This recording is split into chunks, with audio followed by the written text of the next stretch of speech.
शिंदे ने उद्धव और राज गठबंधन को सीधे सीधे ललकार दे दिया है और ऐलान कर दिया है कि बीएमसी में शिव भक्तों की ही सरकार बनने वाली है। दरअसल मुंबई के पॉलिटिकल इक्वेशन में इस ऐलान के बड़े मायने हैं। एक तरफ यह हिंदू वोट बैंक पर दावेदारी है तो दूसरी तरफ इस ऐलान में मराठी मानुष के प्रतिनिधित्व का दावा भी शामिल है और शिवसेना के तीनों गुटों के बीच ये असली शिव सैनिक की जंग है।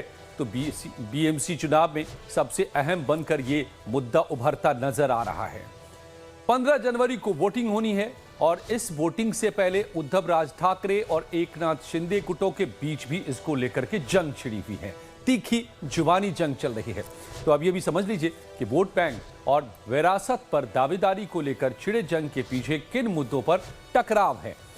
दरअसल दोनों खेमों के बीच अब ये असली राष्ट्रवादी मराठी मानुस की सियासी जंग में बदल चुकी है कि आखिर कौन है असली मराठी मानुस का जो प्रतिनिधित्व करता है, कौन असली राष्ट्रवादी है और मुंबई कर किसके साथ है। सुनिए मुंबई के लोग क्या कहते हैं।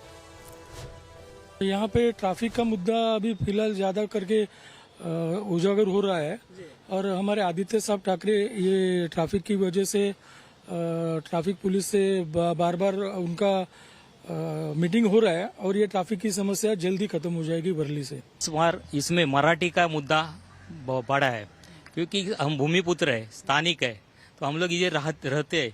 यहाँ रोजगार नहीं मिलता है, बाहर से कई लोग आते हैं, उनको रोजगार मिल जाता है।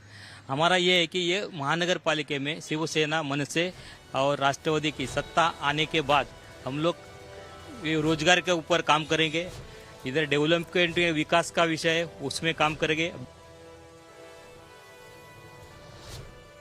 सियासत के अपने मुद्दे होते हैं तो जनता के अपने मुद्दे होते हैं। आप सुन रहे हैं कि लोग अगर मराठी मानुस की बात कर भी रहे हैं तो रोजगार के जरिए, लेकिन जो सियासत में जंग छिड़ी हुई है, दोनों खेमों की जंग छिड़ी है। एक तरफ है शिवसेना के एकनाथ शिंदे और बीजेपी का गठबंधन है तो दूसरी तरफ दोनों ठाकरे ब्रदर्स एक साथ हैं।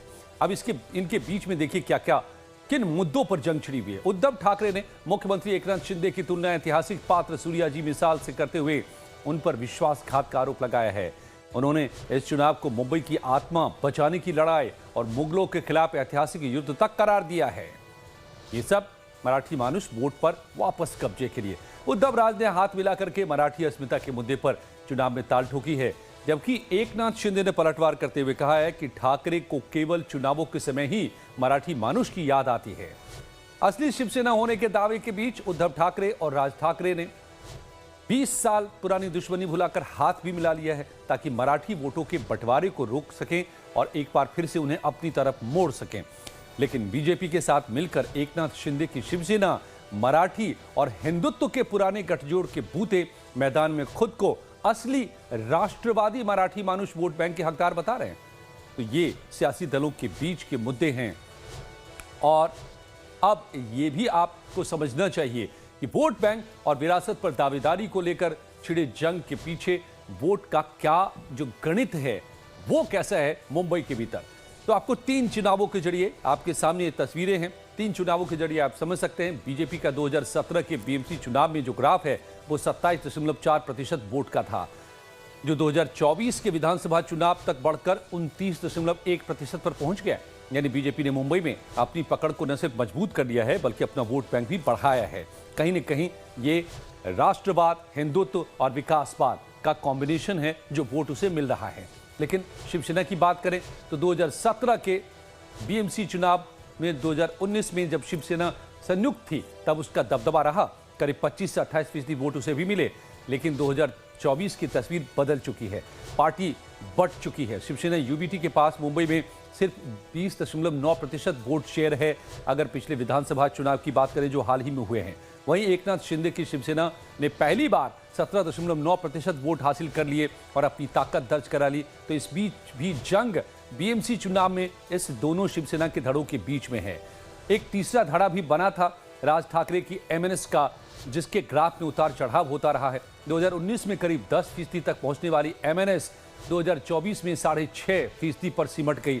लेकिन अब दोनों ठाकरे ब्रदर्स एक साथ फिर से गठबंधन में हैं, तो क्या ये 2+2 4 होगा या फिर 5 होगा या 3 ही रह जाता है, ये देखना अहम होगा। इस बीच बीजेपी का हमला जारी है।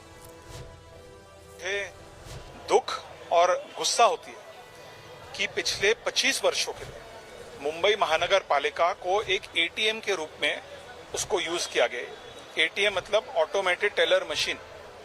कुछ लोगों के लिए एटीएम का मतलब था एनी टाइम मनी। लेकिन आज मुझे यकीन है कि चुनाव के बाद 16 जनवरी के बाद जब महायुति की सरकार आएगी, हमारी महापौर बैठेगी, उस समय के बाद मुंबई महानगर पालिका का जो एटीएम का मतलब होगा, अकाउंटेबल टू मुंबईकर्स। तो जंग केवल बहुत तीखी है और इस जंग से महाराष्ट्र की राजनीति की नई दशा भी निकलकर सामने आएगी। क्या ठाकरे बंधु का साथ आना, जो शिवसेना के परंपरागत वोट थे, उसमें कहीं एकनाथ शिंदे पर यह भारी पड़ सकता है, दोनों ठाकरे का एक साथ आना, या फिर बीजेपी के साथ मिलकर एकनाथ शिंदे एक बार फिर से ठाकरे बंधु को पटखनी दे पाएंगे?